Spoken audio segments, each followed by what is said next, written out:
అద్భుత విగ్రహ మరాధీశ్వర అగణిత గుణగణ అమృత శివ సాంబ సదా శివ సాంబ సదా శివ సాంబ సదా శివ సదా శివ ఆనందామృత శ్రీపరక్షక ఆత్మానంద మహేశ శివ సాంబ సదా శివ సాంబ సదా శివ సాంబ సదా శివ సదా శివ ఇందు కళాధర ఇంద్రాది ప్రియ సుందర రూప సురేశ శివ సాంబ సదా శివ సాంబ సదా శివ సాంబ సదా శివ సదా శివ ఈశ సురేశ మహేశ జనప్రియ కేశవ సేవిత కీర్తి శివ సాంబ సదా శివ సాంబ సదా శివ సాంబ సదా శివ సదా శివ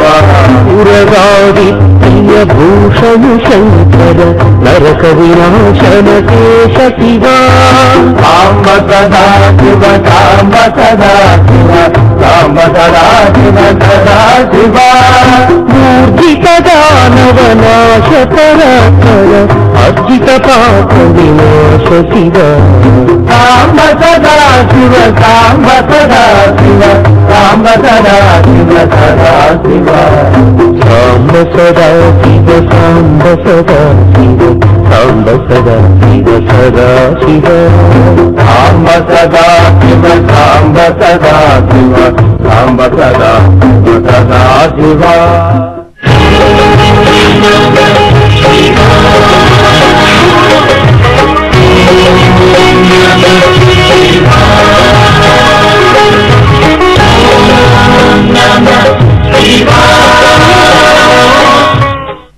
ब्रह्मा मुरारि त्रिपुरान्तकारी भानु शशि भूमि सुतो बुधश्च गुरुश्च शुक्रः शनिराहुकेतवः कुर्वन्तु सर्वे मम सुप्रभातम्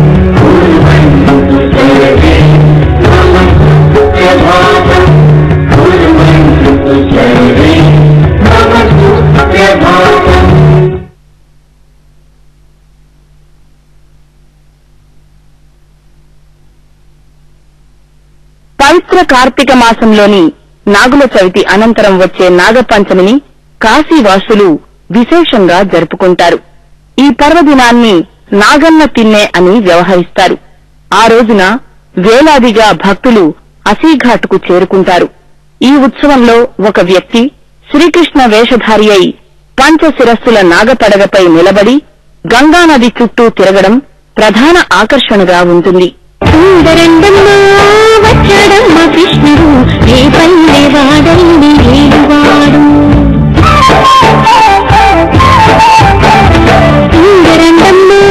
వచ్చడమ్మ కృష్ణుడు ఏ పల్లె వాడైని ఏలువాడు కృష్ణుడు ఏ పల్లె వాడల్ని ఏలువాడు అన్న గంగాలు దాటించు నల్లవాడు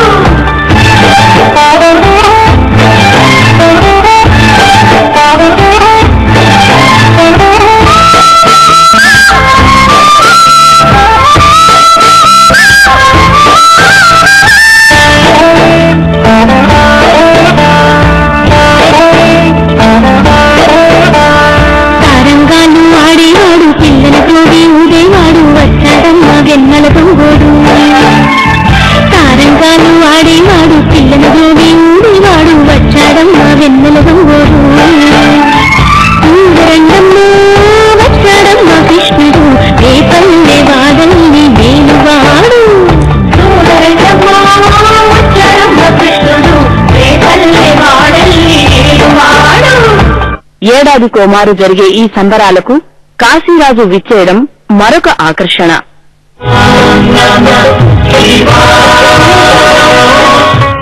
ఇలా కాశీయాత్రలోని అనేక విశేషాలను తెలుసుకుంటున్నాం గదా మనం.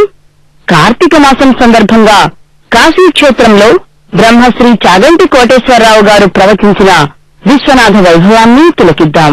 గంగాతరంగ రమణీయ జటాకలాపౌ గౌరీ నిరంతర విభూషిత వామభాగం నారాయణ ప్రియమనంగ మదాపహారం వారాణసీపురపతి భజ విశ్వనాథం.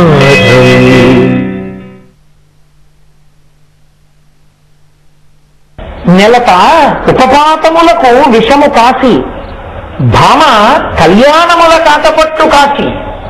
ఇక్కడికి వస్తే కళ్యాణములన్నీ జరుగుతాయి. కళ్యాణం అంటే పెళ్లి అనుకునేది. కళ్యాణములంటే శుభములు జరుగుతాయి. మోక్షం ఇవ్వగలిగిన వాడికి శుభమేం లెక్కండి, పెద్ద ఏమైనా ఇస్తాడు.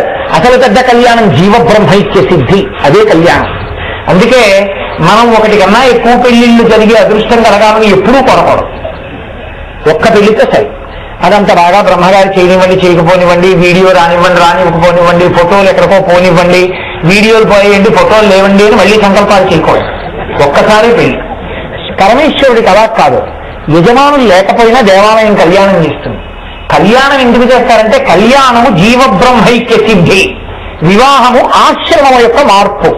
బ్రహ్మచర్యాన్ని విడిచిపెట్టడం గృహస్థాశ్రమ స్వీకారం వివాహం. ఇది పాణిగ్రహణం కాదు. వివాహము అంటే విశిష్టమైన దాన్ని పొందడానికి గృహస్థాశ్రమంలోకి వెళ్ళడం. తను ఆయన కలిసి చెయ్యి పట్టుకుని ప్రస్థానం చేసి మోక్షం వైపుకి ఈశ్వరుడు వైపుకి నడుస్తారు.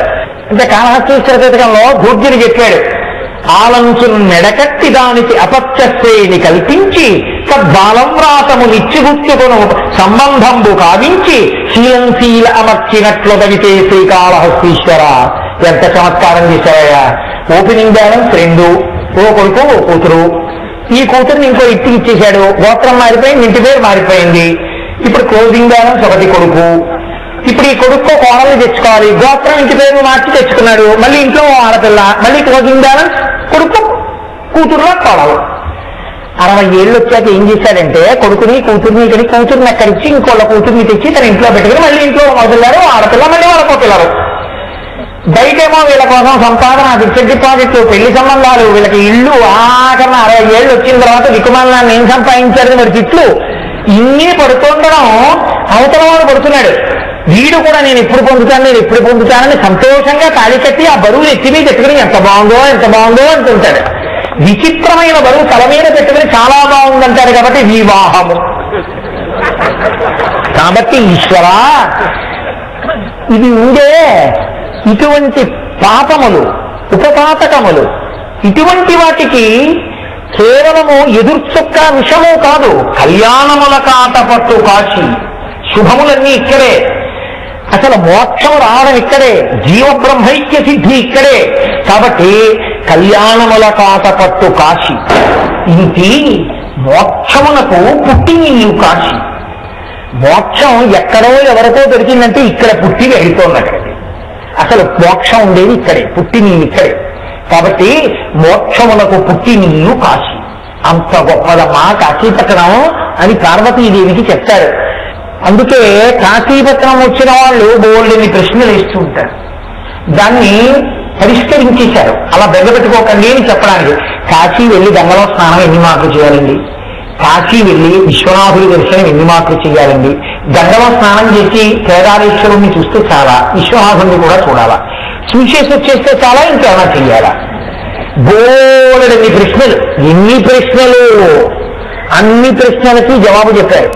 కాశీపట్టణం గురించిన వైభవాన్ని చెప్తూ ఇక్కడికొచ్చి ఏం చెయ్యాలో చెప్పారు. చెప్తూ అన్నారు, చక్రవాత పరీక సమస్త భూచక్రమునందు పుణ్యపదము కాశీ. కాశికాపట్టణ పుణ్యతీర్థ సమితియందు సారంభు జగ్నుకన్య. జగ్నుకన్యాతీర్థ సమితియందు కడుపెద్ద మణికర్ణికా హ్రదంబు.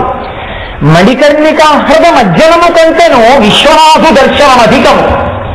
జగత్పతి కంటే కైవల్య విభుని కంటే, కాలకంఠుని కంటే ముక్కంటి కంటే, త్రిభువనములయందు తీర్థములు మోక్షములు దైవములు లేవు.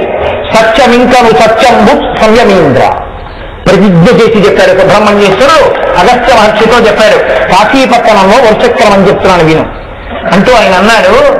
చక్రవాత పరీత సర్వం సహా భూమండలమునందు పుణ్యపదము కాశీ. ఈ సమస్త బ్రహ్మాండముల యందు అపారమైనటువంటి పుణ్యమును ఇవ్వగలిగినటువంటి ఏకైక పవిత్ర ప్రదేశము కాశీ ఒక్కటే. ఇక ఏదైనా కాశీ తర్వాతే. కాశీ కన్నా అని కానీ కాశీతో పోల్చడం కానీ ఇక ఏ క్షేత్రములకు సాధ్యము కాదు.